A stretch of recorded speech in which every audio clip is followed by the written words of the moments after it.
Hi, welcome back, Doctor Who fans. You'll never guess who I found. If you were hiding behind the sofa and you came out, I suggest you go back, because I'm here with Terry Malloy, who plays Davros, the Lord, the creator, the god of the Daleks. Terry, thank you very much for talking to us today. Excellent. Excellent. Actually, I'm in my hometown. Are you? Yeah, I'm from North Shields, mate. Oh, brilliant, like. Originally, yeah. Well, long time ago, but yeah. Me and Nate's only travelled about 2 miles to get here as well, so it's the shortest sci-fi con we've done, so it's absolutely brilliant. So, I mean, you are a legend within the in my evil own lunchtime. in your lunchtime of the evil characters. What was your killer moment within the series? There've been lots of them, really. I mean, I suppose one of my favourite moments was in Revelation with Colin, when we tried to inject a bit of humour into it, and we were talking about dead bodies, and the doctor says, you mean you didn't tell people that you were eating their own relatives, Yeah. He said, certainly not. That would have created what I believe is termed consumer resistance. Just that nice little dark moment. But I suppose more recently, with the Big Finish audios, Davros, which we recorded, which was a 4-part mini-series, actually tracing Davros's journey from a 15-year-old boy up to the creation of the first Dalek was immense, because we did the whole backstory. Yeah. We laid down exactly that journey from young Aryan savant up to monster, and the creation of the first Dalek, and that was special, very special. Excellent. Were you a Doctor Who fan as a child? I was, yeah. Early days. I mean, for me it was. Which one was your first Doctor? Well, it was Hartnell and Troughton. Hartnell into Troughton, basically. Yeah. I was, because I was 63. I was 16 when it came out. So, it's amazing the fan base and the support it's getting. Absolutely stunning. I mean, I never believed A, I'd be in it, or B, that it would last as long, because I mean, I joined it in 1983 with Peter Davidson, thinking, this is a 2-week job.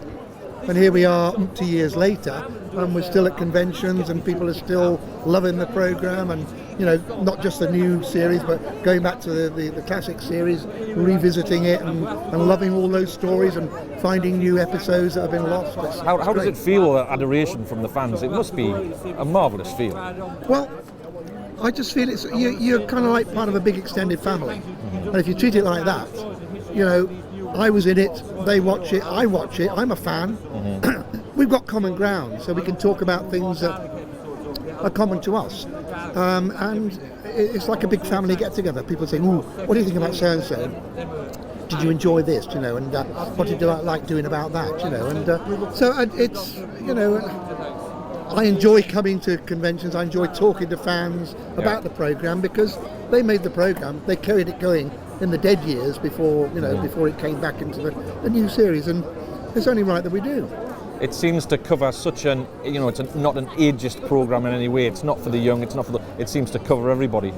I mean, it was billed originally as a children's programme, but in fact it was written at an adult level, and it works on that level. And I mean, you meet older people, you meet 8-9-year-olds who are really into the classic series and love the old Doctors and the stories that we had then. So it's got that.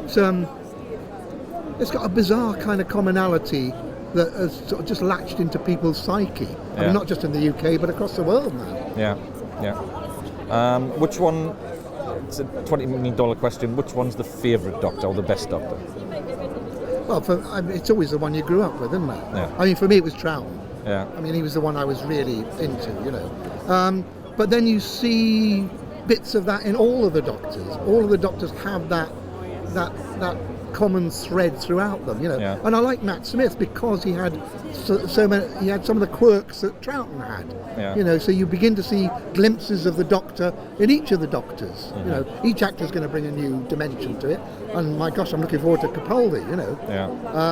That's going to be interesting. It's going to be interesting. Lots of beeps. A lot of beeps, yeah. I mean, I've seen some versions of his, which I'd like to see. There'll be a lovely, nice, swear down match between him and Davros. Have you met him yet? I haven't, no. But I'm really looking forward to it. And as Colin Baker says, it'd be so nice to have a Doctor over the age of 12. Naughty but nice. Very good. So what does the future hold for you at the moment? Well, I'm still, and I have been for the last 40 years, working on the Archers on Radio 4, so that carries on. Yeah. Big Finish stuff. We've just done Frankenstein with Arthur Darvill and fantastic. Georgia Moffat, and that'll be coming out later in the year. And the Avengers, the new Avengers, I've been in that, which has just been released by Big Finish. I'm not sure you look good in a catsuit, but never mind. Well, I'm quite a good mover. Can you pull it actually. off? I'm a great mover, I All really right. am. It's the leather boots, actually. that That's does what it, helps. yeah. And then Survivors, Yeah. which is coming out later in the year, and that was great to do. It was Super. really good fun to do. So yeah, the Big Finish stuff carries on. I enjoy doing the audios, radio and bits of telly and a lot of theatre as well. Fantastic. Terry, thank you very much for speaking to us today. My pleasure. And I look forward to seeing you in the future. Excellent. Scare the pants off everybody. I certainly shall. Thank you very much, sir. Thank you. Bye now.